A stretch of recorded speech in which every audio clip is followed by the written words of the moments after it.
Hello and welcome to Hey I Like, the podcast where we talk about all the things that make our neurodivergent brains go bonkers. I am joined here today by my lovely friend who people may remember from a previous episode. JJ, would you like to introduce yourself and what we are talking about today? I'm JJ, and I know too much about one thing and one thing only, and that is approximately 560 things, specifically lace. Uh, Wonderful. Tell us about lace. okay, so I say approximately 560 things because lace is a giant catch-all term, and I know an obscene amount about far too many of those things, far too many of kind of every single type of lace and what distinguishes like small, like regional variations of the same lace. So I know way too Wonderful. much about this, and you're welcome for the like 7 episodes of content that I'm about to give you. This is just um, part one in a several episode long series. oh, this is gonna take so many episodes. You're welcome, and I'm sorry.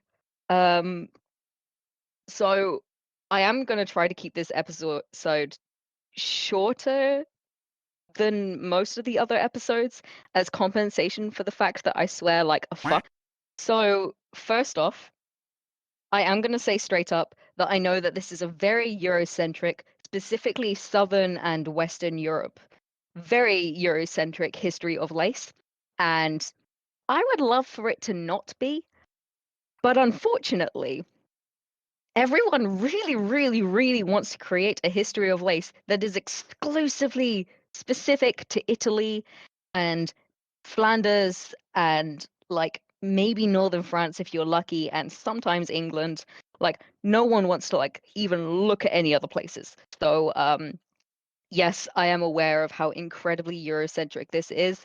And also, if you listener listening to this happen to know of any good sources of lace originating outside of Europe, please contact the podcast and let me know because I would love to read those sources because I am fucking dying trying to find other sources. And that's gonna be like that's just my general statement of this is that I know that this is Eurocentric and that any non-European extant examples of lace are not going to be preserved in European or Western museums in general, are not going to be preserved in like history books either in the written records of lace because people are really, really fixated on this idea of like the great Italian laces. Um, so I'm aware of that. Um, and I'm sorry. I'm really sorry. Um, that's my disclaimer. So instead of me calling this a history of lace, I'm going to call it a history and rough through line of Venetian slash Italian origination or originated laces, because that is mostly just what this is. Um, and I'm going to start out by defining lace so that we have like a framework to work in. Um, so we have here, this is a rough quote from the Encyclopedia Britannica, like roughly embellished. Um, Lace is the name applied to an ornamental openwork of threads, either looped, braided, or twisted together. I have problems with this definition, namely that it is too broad. I don't think we should replace it with another definition, but I do think it allows in other examples of things that we wouldn't necessarily call lace. For example, if we look at Chinese knotwork, it is a very often open work made by braiding and twisting threads together to create an ornamental piece. Looking at it, you would be able to tell that it shares something in common with macrame, which is a type of lace, and also can look very, very, very aesthetically similar to tatting, which is also a kind of lace. So if it looks similar and meets the definition, why don't we call it lace? And there is no real good answer for that, except for the fact that we just don't. We, for whatever reason, have not accepted that it is lace. And from that, I did have a fridge horror-ish moment at work on Friday when I was thinking over this. Like, I was on my way to the fridge, I took a break at work, opened up the fridge, and then stared for about a solid 30 seconds at my coworkers' food, their lunches in the fridge, as I had this moment dawn on me that shibari counts as lace. Shibari being the ornamental tie of rope across a person's body that sometimes can be used as bondage and sometimes is just decorative and ornamental. That theoretically fits the definition of lace. It is threads that have been often looped together or twisted together to form an ornamental covering of sorts, which basically means that shibari is a human doily. So we've Not something I ever thought I'd hear. no, and it drives me insane because it theoretically fits, and because it fits, it feels like it should be defined as lace, but we look at it and we know it's not lace. We have all these examples of things that we would call lace, and we're holding them up like a plucked chicken and going, behold a man. And it's not. This is not a man, and this is not lace. And we know it's not. It's like the problem with defining porn is you know it when you see it. We know lace when we see it, but we're not very good at defining lace. And we're not Yeah. very good at defining whether or not something should or should not be lace, especially when it gets to like the looser areas like Chinese knotwork and shibari in this example.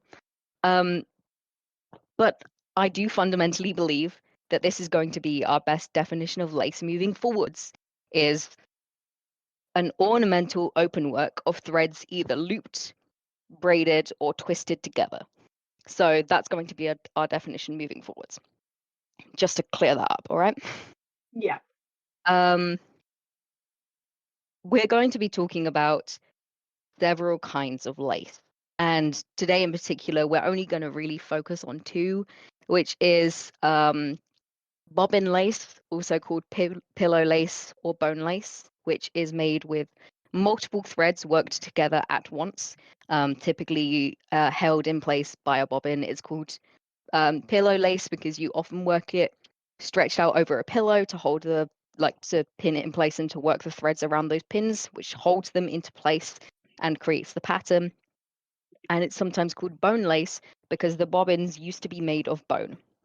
So you could hear any of those three terms for it. I'm going to be using bobbin lace because that is what it is most modernly referred to as.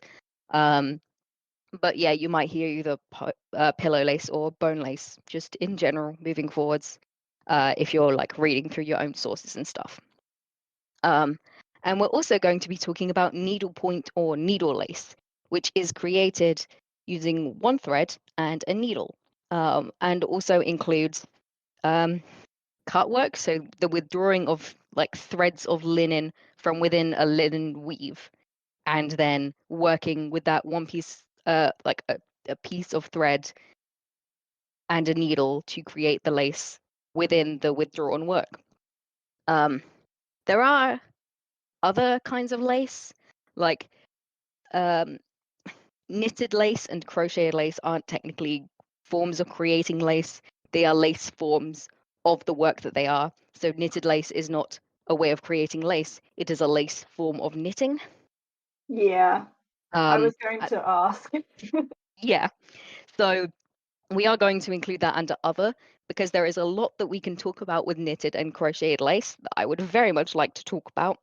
And also there is, of course, netting as well, which is the method of twisting or braiding or knotting together threads in order to make them into a net. And in theory, you could also define that as lace, but you probably wouldn't because, once again, it does meet that definition, and we have yet another plucked chicken, which is netting. We are going to be finding a lot of plucked chickens along our way. So many. We're going to have like a veritable flock of plucked chickens. Someone is going to look at our flock and wonder what the fuck we've done to our chickens. Um, I'm just going to say that you should just indulge in the muddy waters of it all, because I think it's fun. I think definitions are stupid and I think it's fun. I know that it's controversial, but I'm not going to define tape lace as a form of its own lace because it is not a way unique of creating lace. I believe that tape lace can fall under both either bobbin lace or needle lace, depending on how it's used. And because of that, it does not create its own form of lace. And you are welcome to fight me on this, listeners. I will fight you to the fucking death on this because you're wrong.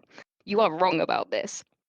Um, and to my friend, hey Jay, if you're watching this, like, or listening to this, I mean, um, you're also wrong, and I will still continue fighting you to the death on this.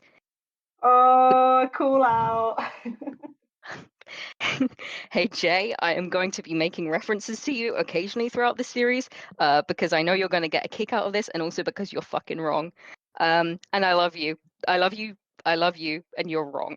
Um, it's important to have friends that you have interests in common that you can argue to death, like certain things about, and that you will still be friends afterwards. Jay is one of those friends for me. And Jay is an absolute punk and knows it. So, um, that's going to be our our two main kinds of lace that we're going to be focusing on is bobbin lace and needle lace, particularly today. So with that, are you ready to get into the actual details of the history of Italian originating laces? Yes. Wonderful. So we are going to begin with, oh wow, we are going to begin with what is called lassie or darned netting. Forgive my pronunciation on this. I'm reading this as if it would be a French word and not an Italian word because I don't know how to pronounce shit in Italian. I only know it in French, and a lot of French terms kind of get blended in. So, darned Well, netting slash. to be fair, Italian and French are both Romance languages, so they do sound quite similar. You'd think so, wouldn't you? But You would looking at think some of so. the words, I'm like, I wouldn't know how to pronounce this at all. I'm gonna stick with my own Romance language that I'm like very fluent in, as opposed to whatever the hell that is. That being Um, French or that being Italian, the ah, looking at like Italian and being like, I can read this, sure, but if you asked me to speak it, I wouldn't know a thing. Um, so we're going to start with lassi or darned netting, which allegedly was known in ancient Europe. And I find this in a couple, no, not ancient Europe, ancient Egypt. And I find this in a couple different sources, mainly from the Victorian period, which already has me kind of skeptical because the Victorians love to romanticize random things.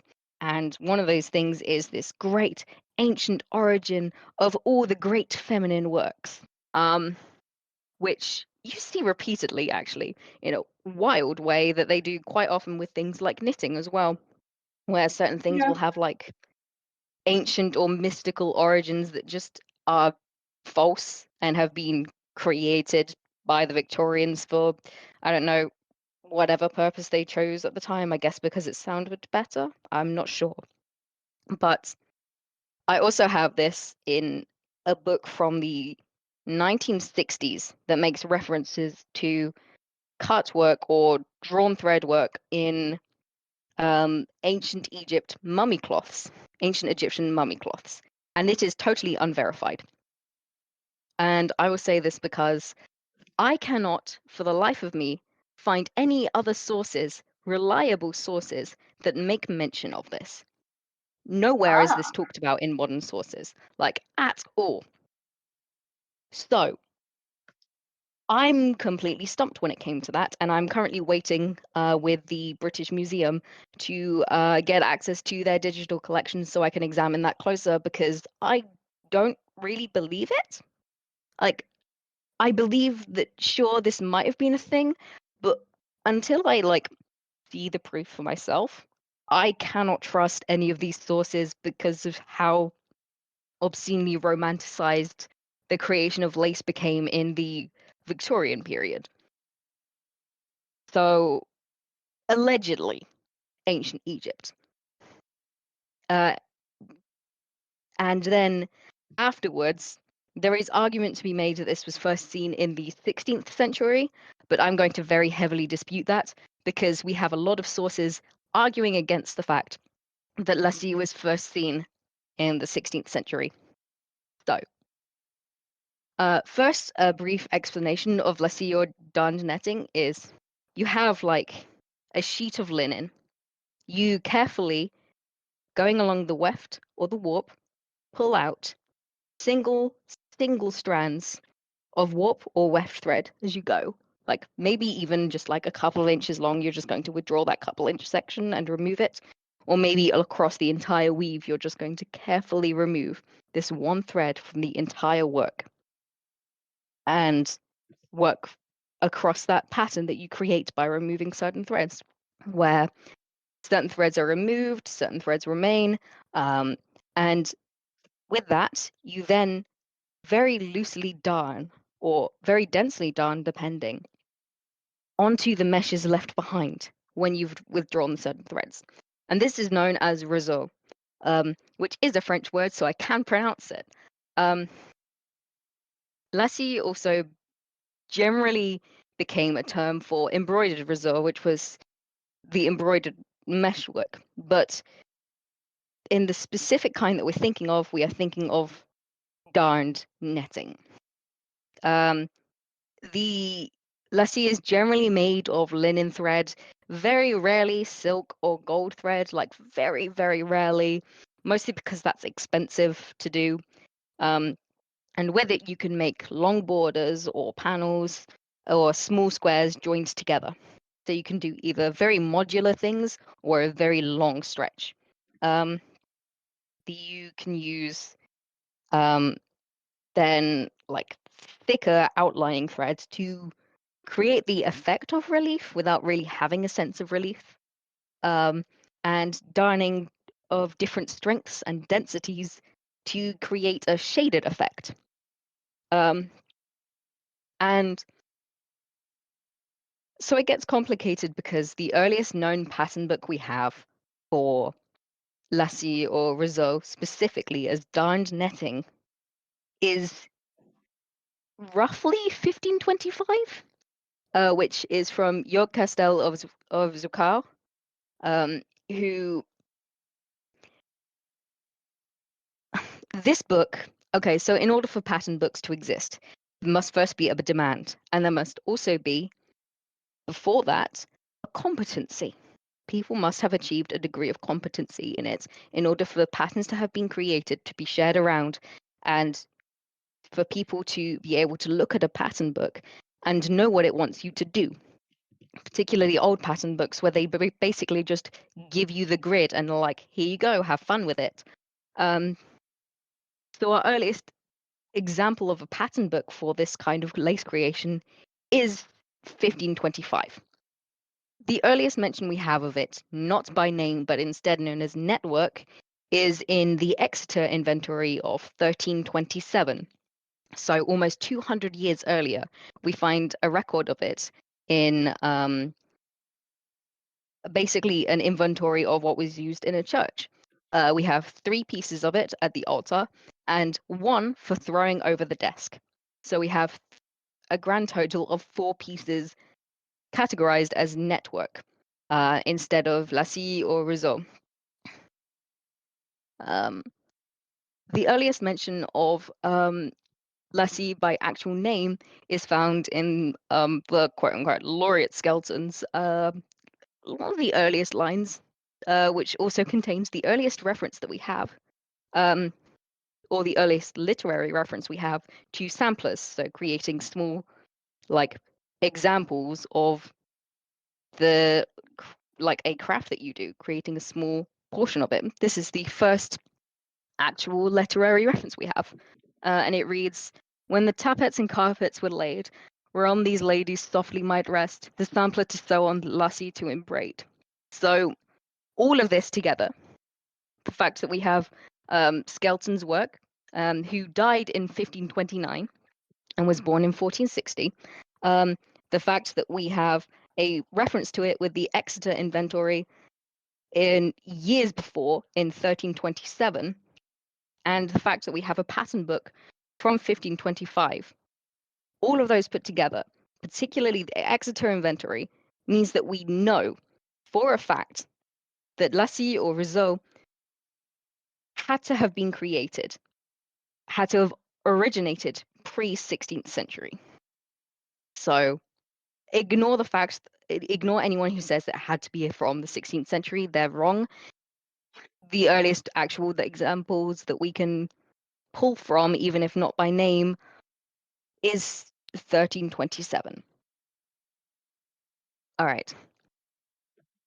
And our next point is going to be Reticella and Punto in Aria.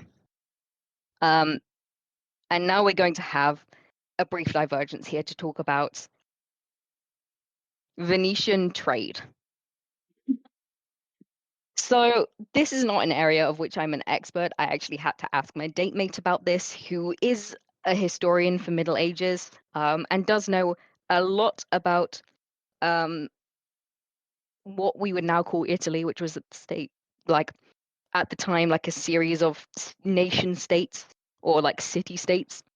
And I did have to actually do some like kind of probing by myself about this. So what we have is a very strong trade hub. It right at the center of, well, right at the bottom basically of Europe ish. And we have a very, very strong naval fleet. They are not a fighting navy, they are a trading navy.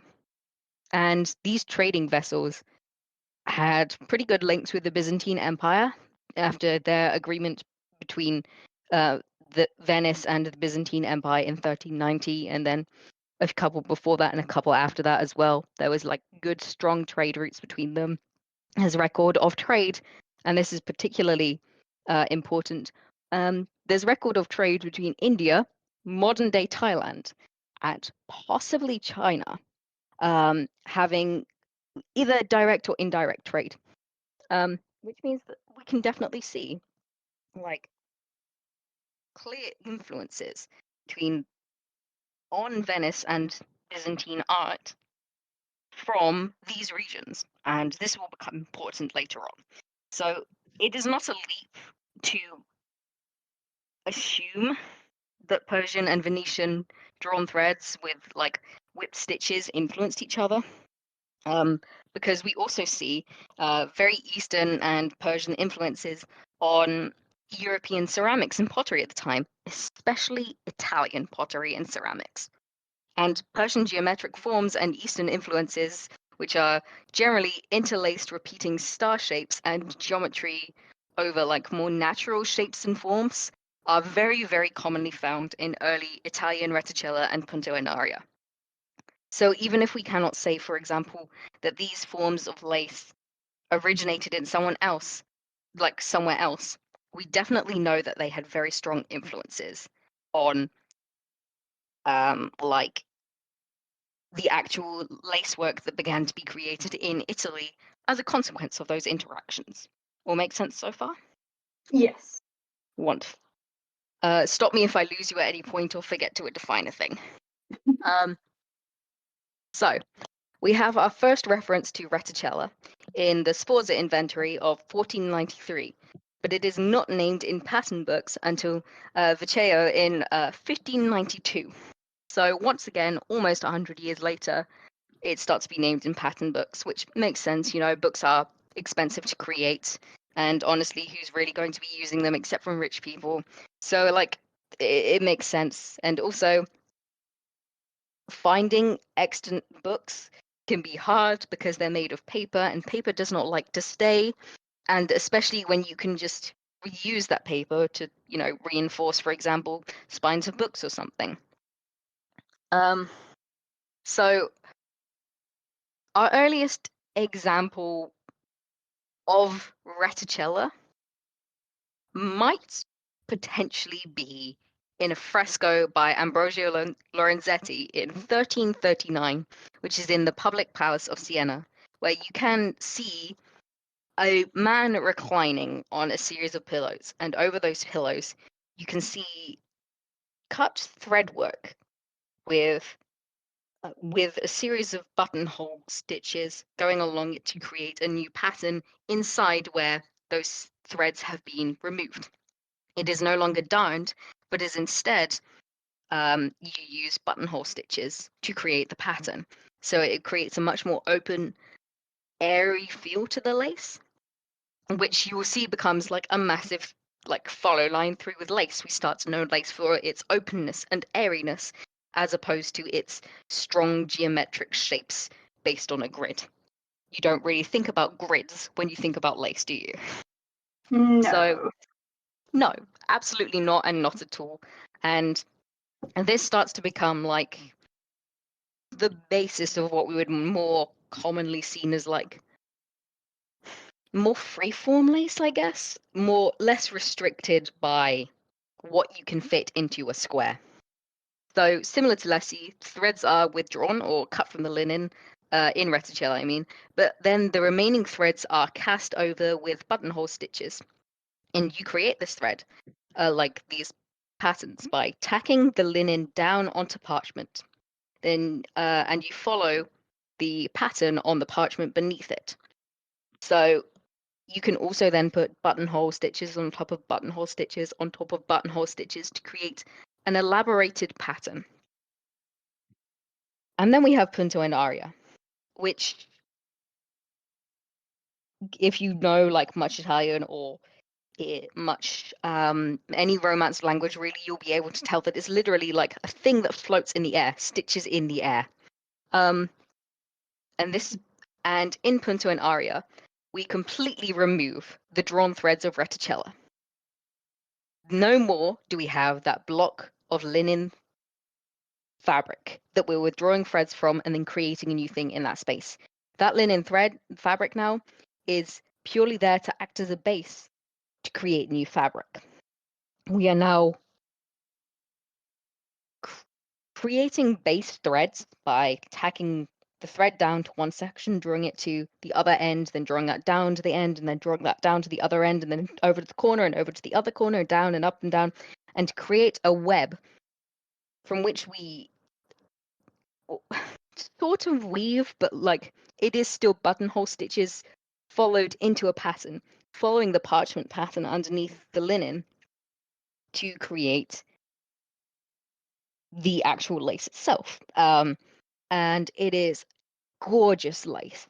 It is the first example that we have of lace that does not rely on anything else.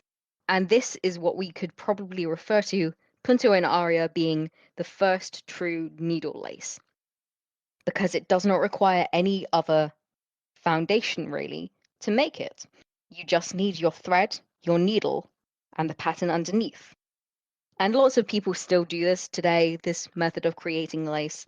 And this method of creating lace is now what we would most commonly think of when we think of needle lace, is not having any other base to draw threads from, and instead just creating the lace from the needle and thread. So our like meh guess for when like we first see punto and aria is like around 1528 to 1530, when like we see the first mention of it in Taglienti, but it's defined then as a stitch of embroidery that basically creates like an elevated in the air effect for the embroidery. But like, so we can in theory say that it might have started earlier, but like the definition is different. We are not looking at lace anymore when we're talking about like the stuff that we see in Taglienti, but is instead like a stitch in embroidery. Our most definite guess of when we know for sure is 1540, when it starts to be used for collars and ruffs, because it is a nice, light, and airy lace that holds its form pretty well, that you can gather, that you can twist into different shapes that you can tack down or sew down and create these nice, strong ruffles. And that is our origin of modern needle lace. We all good here? Yes. Wonderful. Because now we're moving on to bobbin lace. Um, it is important when we start thinking about bobbin lace that we also think about the naval aspect of Venice, because you have a lot of sailors on boats traveling around for a couple months at a time, bored out of their minds for the most part. And what they have around them is an awful lot of rope. They might as well start doing fancy knot work with this rope, right? And it's very common to see records of sailors basically bartering their knowledge of knots for someone else's knowledge of knots. And though it is very much a, hey, I'll teach you how to do this if you teach me how to do that sort of deal that you see records of. That's how like different knots get spreaded all over the world. And this we also see, if you look at knot work, you will also begin to see that there is indeed like a lot of commonality between knotted lace. Like knotted lace being a specific kind of lace that we will come back to again later in a different episode, because we're going to make like a brief stop here and there at the very, very end of the Victorian period, but like not really go into right now. So we see in early bobbin lace a thing that looks like macrame, which most likely originates from sailors' knotwork, but now done at a much, much finer level. So our earliest bobbin lace is not particularly done with bobbins necessarily, but instead done like you would braid someone's hair, using your hands to keep all of the threads in like tracked, right? So they are like twisted or braided edgings for ruffs. And similar to the cutwork of the time, the patterns are very geometrical, but instead of based on shapes like the squares that you would get in cutwork or the diamonds or whatever you're trying to get from cutwork, they are not based on shapes, but rather lines that thread follows. And slowly over time, you see the change in pattern, change from geometrical to scroll-ish leaf-shaped ornaments, with or scrolls with like leaf-shaped ornaments going by along them, which there is a very good example of this in the Victoria and Albert Museum that if I can find a link for, I will post it in our chat so that we can like link it into the episode. We know that it appears by 1582-ish because it exists in a portrait of Charles of Saxony. And we know that Genoa starts making bobbin lace in the late 1590s to early 1620s. So it stops being a solely Venetian thing and starts broadening out from there. But Genoan lace is not as airy and ornate as Venetian lace, and is instead very coarse and solid. It went out of fashion by about like 1660 and was instead like replaced by a tape lace instead in Genoa, where they twisted, like got a form of tape that then was twisted around and braided onto itself, and then kind of gone over with either bobbin lace or needle lace. I'm not actually sure because the Genoan stuff starts to become incredibly vague. So that is our first point for early bobbin lace. And it is also around this time that bobbin lace starts to become more of a go-to thing for collars and ruffs, because as fashion trends change, they start to see that you can create some really delicate stuff with bobbin lace. You can create some truly beautiful things with it, and much faster than you can with needle lace with your one needle and your one strand of like linen or whatever. You can go so fast with it. why bother to continue doing needle lace when you can do it for much cheaper in terms of time cost, much more efficiently with bobbin lace. And that's where bobbin lace starts to kick off as an industry. So late Venetian needle lace has a couple different things going on that starts to influence it. So in the early to like mid 1600s, like you begin to see what is called the Ministry of Pomp / Luxury, which basically controls what Venetians out in public can wear and show off, because we don't want them to be seen as like too frivolous and too into all the finer things in life, right? You want to be seen as a grounded people, as a good Christian people, and you cannot then have them be excessively into fineries.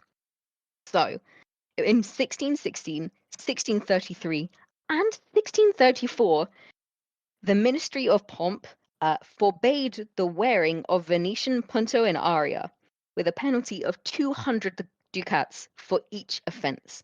So if you were wearing a single piece of Venetian lace out in public, you could get fined for it, and a substantial amount. Oh.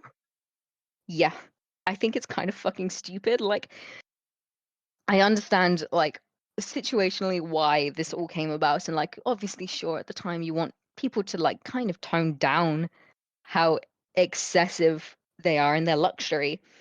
But 200 ducats when you're trying to, like, this is also a very good base of industry for Venice is lace. Why?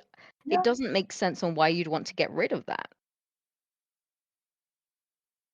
So that is one of the things that we see starting to affect lace at this time between 1616 and 1634 is this not quite banning of wearing like punto in aria, but definitely like this punishment for doing so out in public in a particularly frivolous way, which basically just means it's allowed for the rich if they can afford it, in the way that all fines are.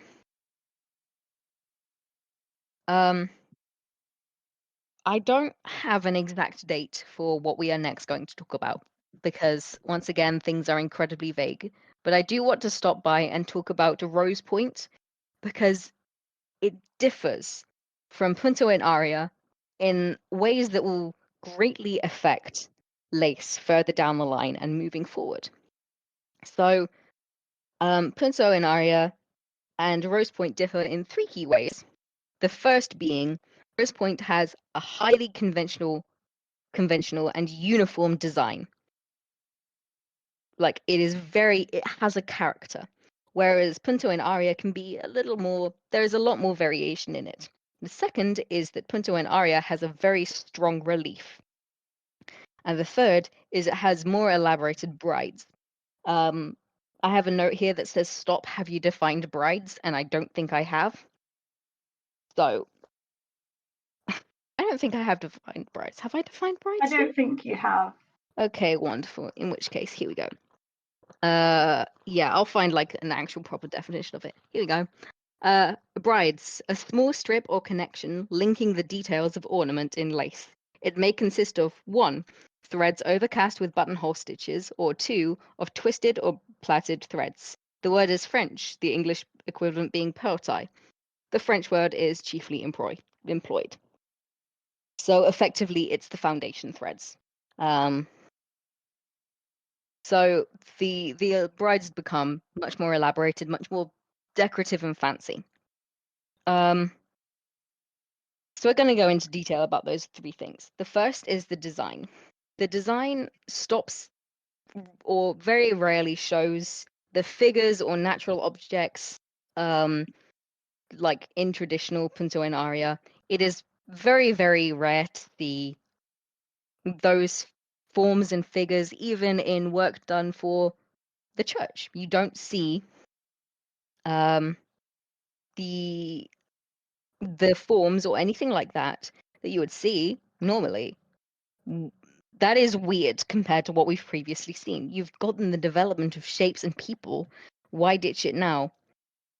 Because instead they start to like the design, the ornamentation starts to become very leafy scroll with flower ornamentation and no real deviation from it. You can take a look at any piece of lace and look at it and be like, oh, this is rose point, purely because of the sheer density of flowers everywhere. It is flowers, flowers, flowers, flowers, flowers, leaves connecting them. But it is mostly just floral. It is very different from the lace that we've seen before. And it has a strong influence on the lace that we see now. Most commonly, when you're out and about and you're seeing laces, you most commonly see floral laces. This is the origin point of floral lace. What we now see as like a standard thing in lace started with this deviation in rose point. The brides also become very ornamented. So when 2 or 3 of them meet, as they often did, they became ornamented at the intersection with picoed circles or semicircles, S shapes, or stars. They become also a focal point of the design, which was kind of hitherto unheard of. And that is a very rare and interesting thing that we can see in modern lace too. Then we have the more accurate dates for things, which are basically forms of lace that come and go with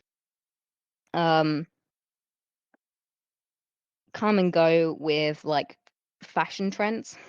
So we have gros point de, do I want to pronounce this in English or French? Make a choice. Gros point de Venise, which we see in 1620 to 1650-ish is when they are most in vogue, I guess, which has horizontal continuity of designs and much heavier scrolls. And the brides are a lot simpler. It is flat and ungathered and typically has a pretty straight border or edge. And that is how it is used. It is not gathered. It is not, because it is just the scrolls and it is too dense basically to gather and use as ruffs like that without it also then not showing off the actual lace part. So instead it is just used flat. And then in 1650 to 1720, we see the rise of point de neige, which can either hang fully or be gathered. We see probable French influence coming through here with smaller scale designs, like very ornamented brides, which end up resembling snowflakes, hence point de neige, neige being snow for people who don't speak French. And the scrolls stop being continuous, and we often start to find S-shaped motifs instead. We've previously seen them, but now we see a lot more of them. Then we have coralline, which is a form of rose point, but there are a lot of things that have changed. There is next to no relief anymore, no sense of depth to any of these. There's no like raised sections, no sunken sections. It is all just flat. There are also no leafy scrolls anymore, and instead the brides become have I don't want to say picodade, but like they have become like the brides are heavily picoed in like a hexagonal meshes, which is also a thing that we start to see more of in bobbin lace, hexagonal meshes. So this starts to become more of an influence on an entirely different type of lace, which coralline overall is not a particularly popular kind of lace. You don't get a lot of extant examples of it. You don't get a lot of mentions of it. Although it was there, it is a rarer form of lace to find. Then we have Point de Venise réseau, which then has strong outlying thread, but the work looks flat.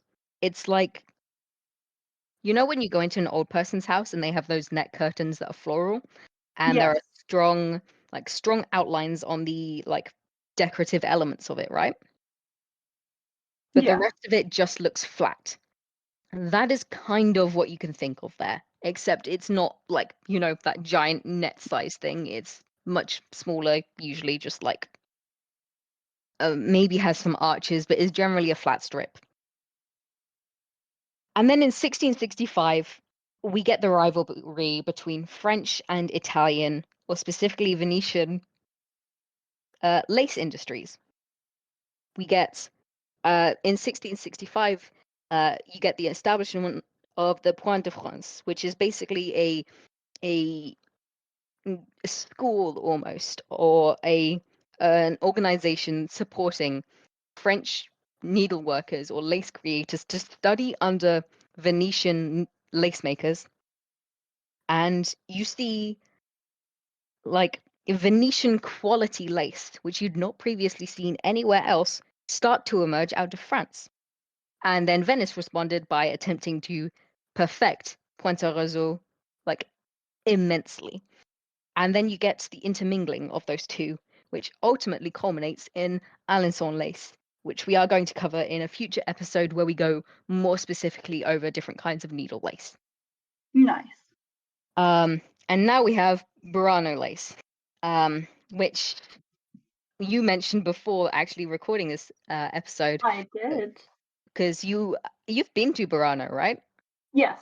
We went to Venice on holiday, or as part of a holiday, and that was one of the places that we went to. It's very Yeah. pretty. And it's also a very strong lace making island. Mm. You went to the lace making museum there, didn't you? Yes. So at the latest, we see Burano lace start to emerge in 1793 using Flanders linen. Flanders linen because it is fine and strong, significantly stronger and finer, or significantly stronger for its like thickness than any other linen commonly found at the time. You see very like conventional flowers and ornament come through with this, with more roseau, and the designs are thinner and they are worked on a pillow, not actually like pillow lace or bobbin lace, but worked on a pillow to raise the work closer to your work height and to diminish the handling of the lace, so you're less likely to squish it or manipulate it in some way that makes the lace a little wonky. Um, and then we're just going to do a quick like stop over a couple of bits and pieces of lace because I would also like to come back to those later on, and they don't really need like a full dedication right here. We have Milanese lace, where it was made in the Cantu district from circa 1600 probably. And then we also have Cretan bobbin lace with in Crete, the lace that was made there has strong Venetian influence due to, it being an island owned by Venice for like 400 years, a little over 400 years, with an orderly and geometric like ornament on a background of small meshes. And it is the small meshes here that are important because they create something. It is a great skill of show, or it's great. I can speak English, I swear.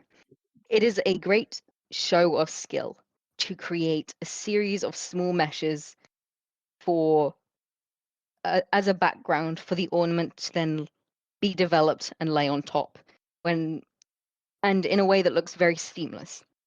And this is also like something that we begin to see more of in other laces at the time, influenced by bobbin lace that comes from Crete. And it is often, instead of worked in linen, worked in silk, which is Ah, unusual. Silk obviously being like quite a more expensive thing to, buy at the time, and especially to work with. And to buy enough to make lace as well is probably a substantial amount, considering, there's not a lot of readily accessible lace, like or readily accessible silk, even though we have, the silk trade currently ongoing at the time, and Venice being a big trading hub. It is not like exactly like you're going to find silk in every single market at a considerably cheap price. So that is remarkable, or at the very least, like important to mention. Next, we have Flanders lace. Flanders has occasionally throughout history liked to announce themselves as the place where lace was born, and we know that they're lying. Um, because Flemish paintings do not show use of lace until circa 1600, and we have records that people began to learn lace from Flanders, went to Venice to learn lace, to bring back to Flanders to teach other people in Flanders. So we know that they are not telling the truth about that, and that it does originate from a classic Italian lace. Um, and Flemish lace is, vastly speaking, bobbin lace. We do have like some examples of needle lace being created in like Flanders at the time, but if you talk about Flanders lace, people are going to think of the bobbin lace because by and far that is what was produced. And as I've mentioned previously, Flanders produced a very high quality linen thread, which only improved as like spinning techniques also improved. Um, Allegedly, um, they there would be workers who would often women who would, well, mainly women and girls who would work in damp, dark basements, basically creating lace because the darkness and the dampness made sure that the linen stayed flexible and workable, made sure that they could create a very fine and delicate lace. And as such, if this is indeed very true, which I have not had time to actually verify to the extent that I would like, so I'm going to be very I'm going to put this in as kind of hearsay for now until I can like actually deeply research that further. It was not uncommon for these women to go blind by 30 from all the detailed work that they were doing in the dark. I mean, it doesn't surprise me. No. And this is unfortunately one of the things that we're very going to commonly going to see as we explore lace further is that the lace makers are often not appreciated, they're not fairly paid, they do an extensive amount of work, and it is often seen as feminine labor. So you see often women and girls in non-ideal conditions having their work be just completely go unrecognized in the creation of these laces. And instead, all you get is the rich people who bought their laces. You never see records of the artists who made their clothing, their laces that they are so proud of. But you do get records of the artists who painted them wearing their laces and who they were when they were wearing those laces. And I think it really does reflect on like the shame of the fiber arts world is that we just don't know the creators. You see it with the peacock dress as well, like that we're never going to know exactly who the creators or the embroiderers of that peacock dress were. We have, Yeah, a rough idea, maybe we have a portrait of them all working, but we're not going to be able to point at individual people and say, those are the people who made this, because it's not documented, because it's not seen as important. What's important is the lace, the finished product.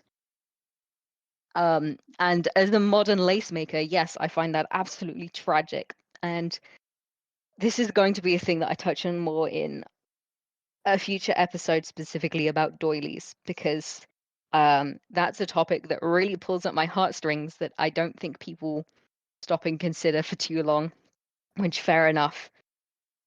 But like, if you go into a museum at some point and you see lace on a portrait, I want you to stop and think about the person who made that lace and yeah, what the conditions were like for them and why, for all their beautiful artistry, we don't ever see records of them. Just we just know that their lace was wanted by rich and famous people at the time, and they get brushed away under history, and it's so unfair that it they've put in is. all this work in it. They just don't get anything for it. So that really bums me out. Yeah, which I think is pretty common for a lot of like um people who are very into textiles history and just the general history of like tools and workmanship and stuff like that, is that we just don't get the names of the workers except for Nazia's shitty craftsmanship. Like we don't really get a lot of like records of the workers, right? And Yeah. it's one of those things that I think compels me into this field of study of like, I know that this lace was wanted, but I want to know how much of a person's life did they sink into this in order to create it. And that was also what drove me to start making lace myself, was what drove them to start creating this? How much of their life did they spend making lace? How long did it take them in a day? You know, my granddad used to tell stories about his mother and the fact that she could tat a doily in a day. Um, and she would just sit there all day and spend it tatting. And just the fact that there are all these people throughout history that we just don't know anything about, but we know their work intimately. That is what drove me into like this field of study, I guess. Yeah, Because it is a tragedy. it is. It's the same with like, yeah, like you said, like most crafts generally, I think, because I know like I'd been looking into um things like embroidery or tablet weaving. Oh yeah, Um that was all the women in yeah, the ancient Norse, the Vikings, that sort of era. Um and people sort of use the fact that that was a woman's job as a way of saying that they weren't valued, but it was an incredibly skilled craft, right? Same yeah, as lace, like it takes so much skill to do those crafts. And they were so valued by the people who bought them and wore them and did things with them that the people who made those things were very sought after yeah. people, but we don't know their names. We I don't know anything about them. Yeah, and it's really sad. And I know that like a lot of that attitude towards devaluing women's work also came around the time of um like the Industrial Revolution and the fact that suddenly these jobs could be done by machines instead. Yeah, So why give these important jobs to women when we can just do it for cheaper and faster by machine? And that really does contribute to the devaluing of women's work. But yeah, even before that, we see this. A lot of the paintings that we have of lace makers are all of men. They are all really, men, even though we know that the majority of the industry was done by women. And it might have been that the majority of the industry was done by, you know, women who needed the income specifically. But this was also like a hobby for a lot of rich ladies that we don't really see, you know, a lot of information about the things that they created, aside from the fact that they did these things because it was women's work. It's a real tragedy of history, I think, yeah, to lose the artist in favor of the art. yeah.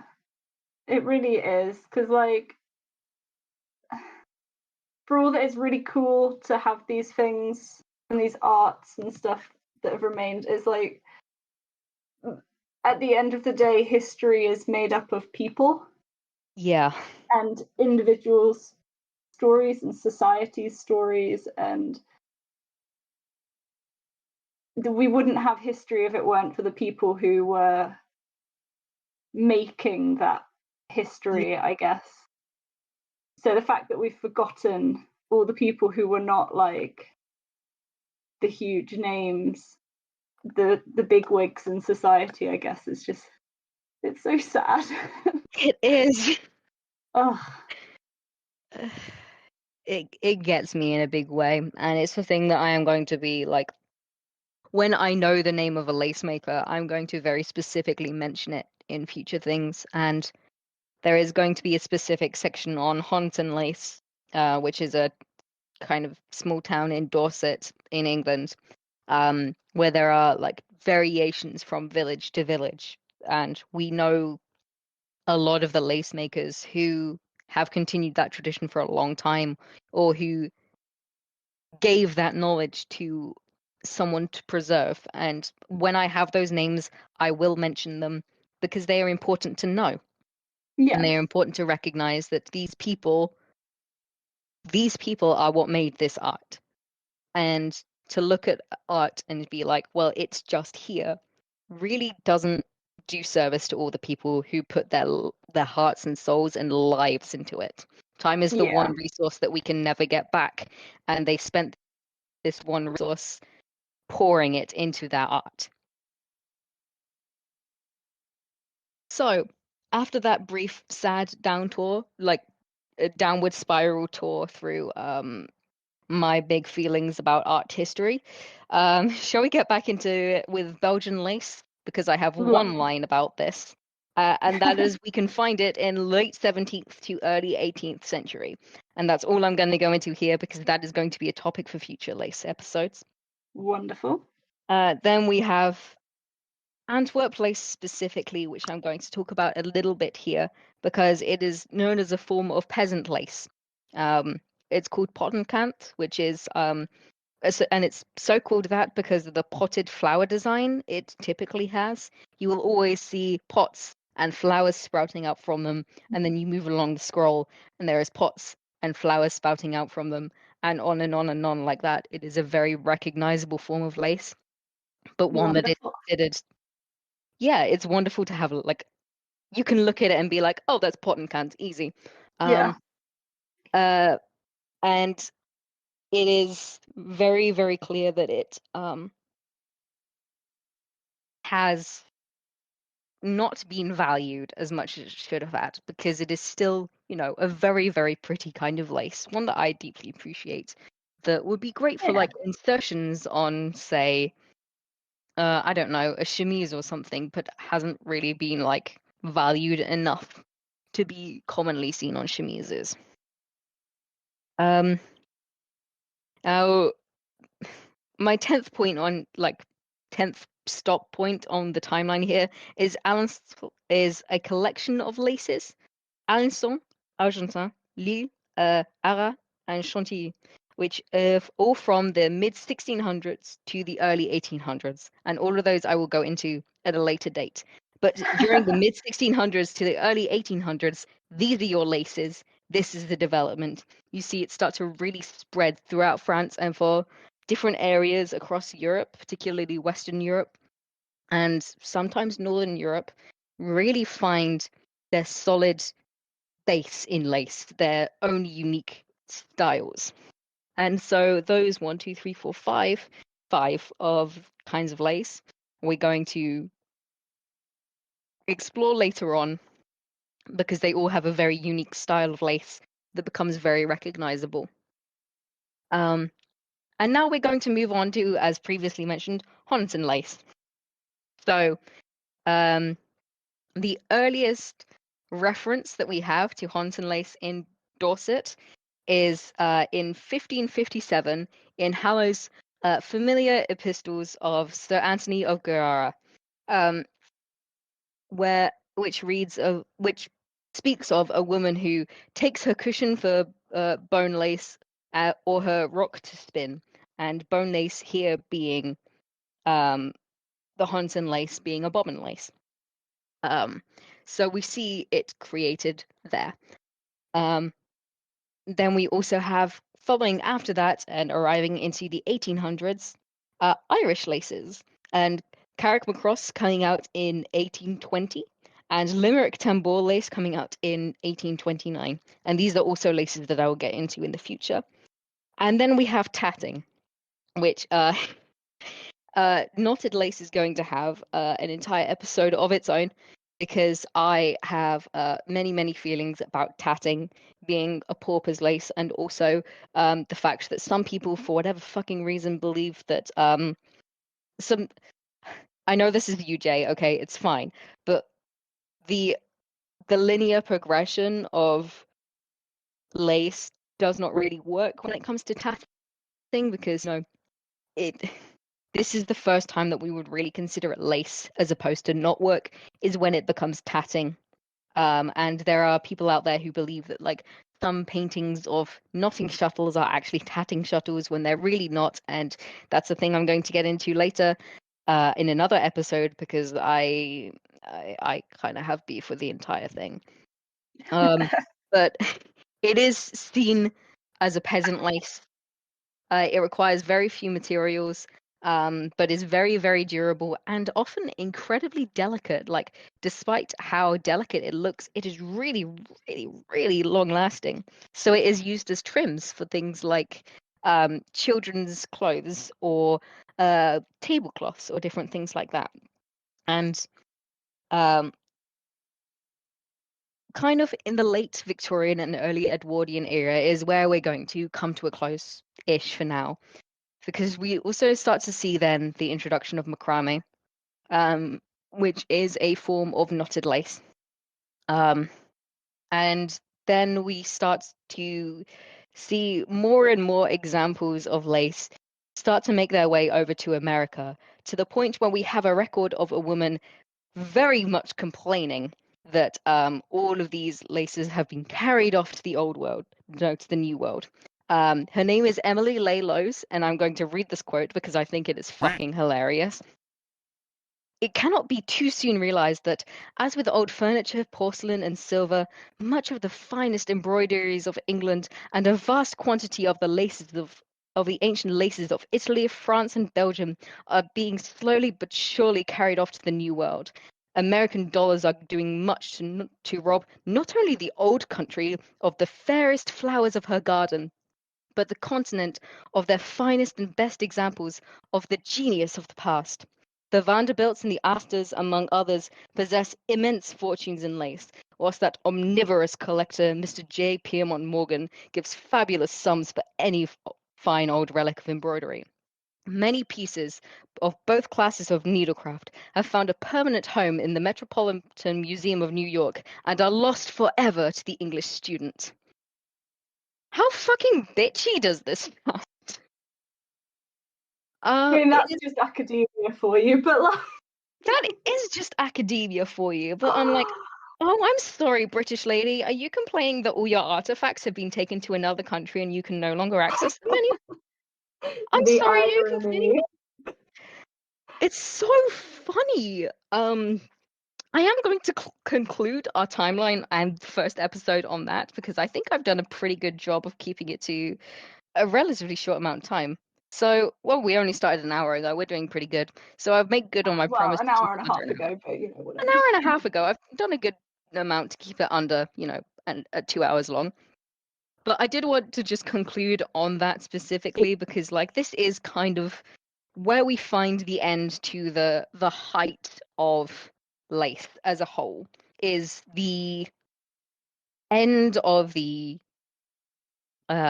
like end of the Edwardian period basically is when we start to find the decline of lace. Not in the way that like lace is suddenly not wanted or anymore, but because you can now mostly make this by machine. And the machine quality might not be the same because, the weave is too dense or for whatever reason.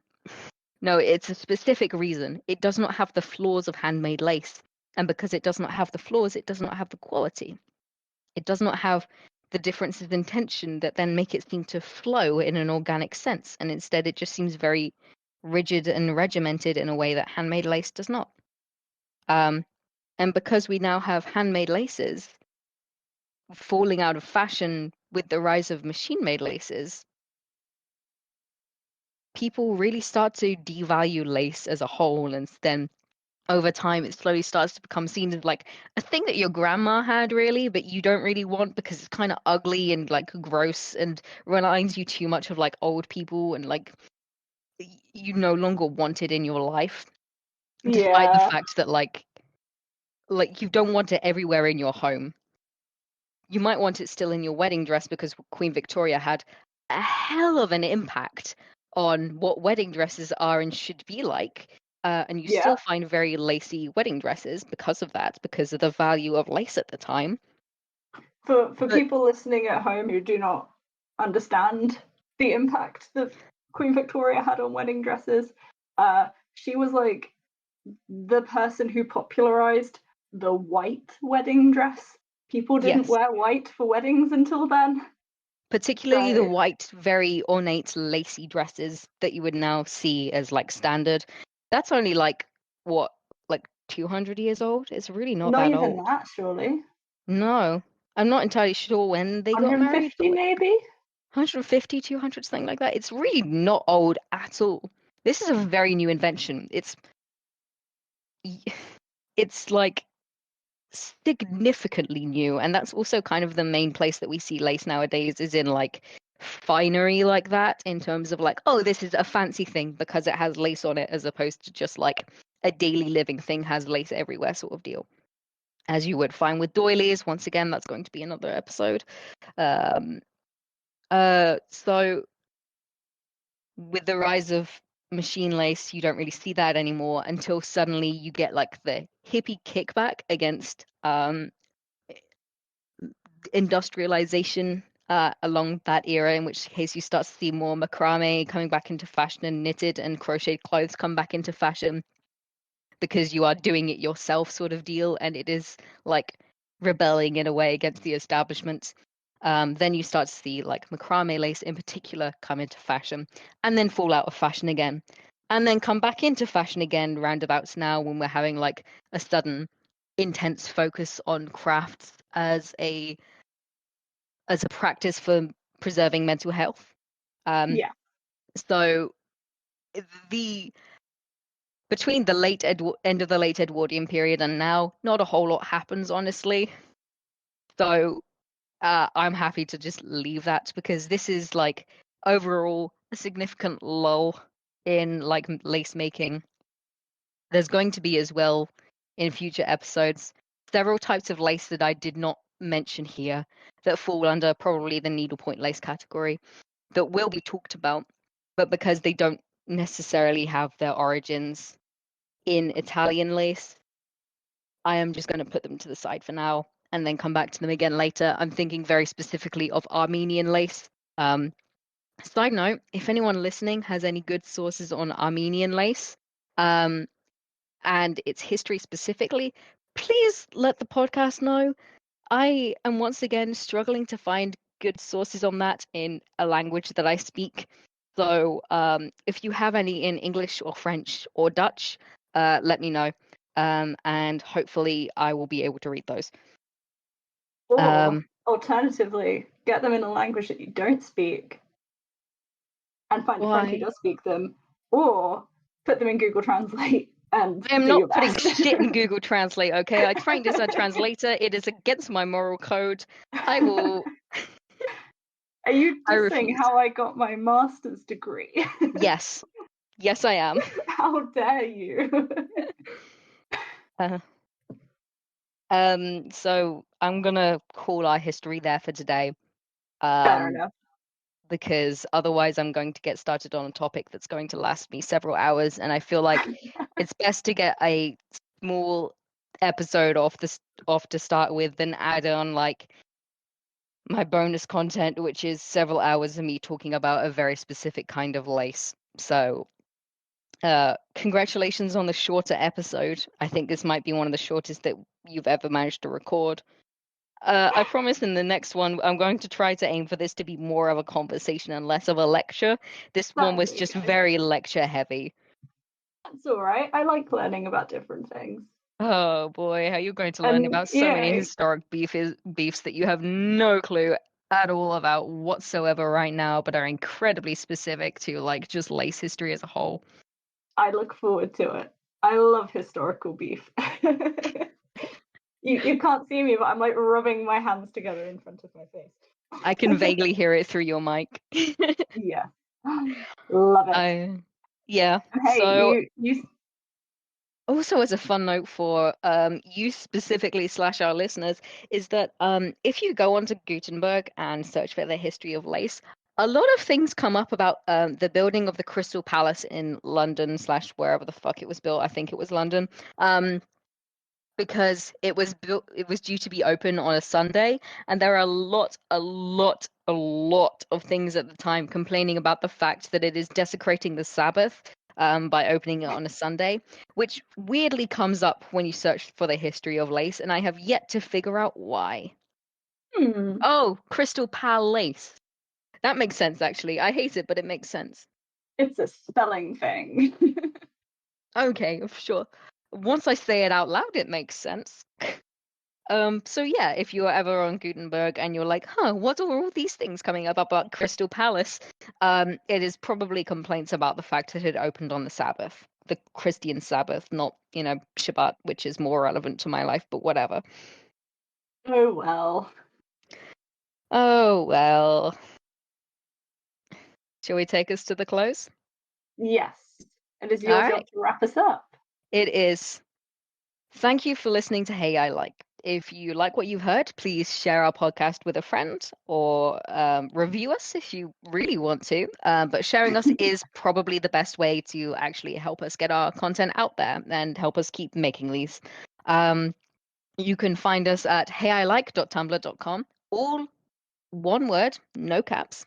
And you can also contact us on heyilike.pod@gmail.com, all one word, no caps. Which I am begging you, please do if you have good resources on lace, because I am dying reading through all of these Victorian ones that just, for whatever reason, seem to really go ham on the belief that there is some sort of inherent, like, feminine divine connection to the creation of lace, which also weirdly pops up again in the 80s and 90s. So yeah, if you have any that are like that particular wave of feminism. So if you have any reliable sources on non-European laces or particular or anything else like lace related that like you'd like to send in, or information about a lace maker in your life who I might potentially be able to talk about, then do let me know. I'm assuming that Jess will then in turn let me know, although I also have access to the email. So Yes, you do. yeah. So thanks for listening, I guess. Yeah. Yeah. Yeah. Yeah. Wonderful. Wonderful. Goodbye from Goodbye. me. And also goodbye from me.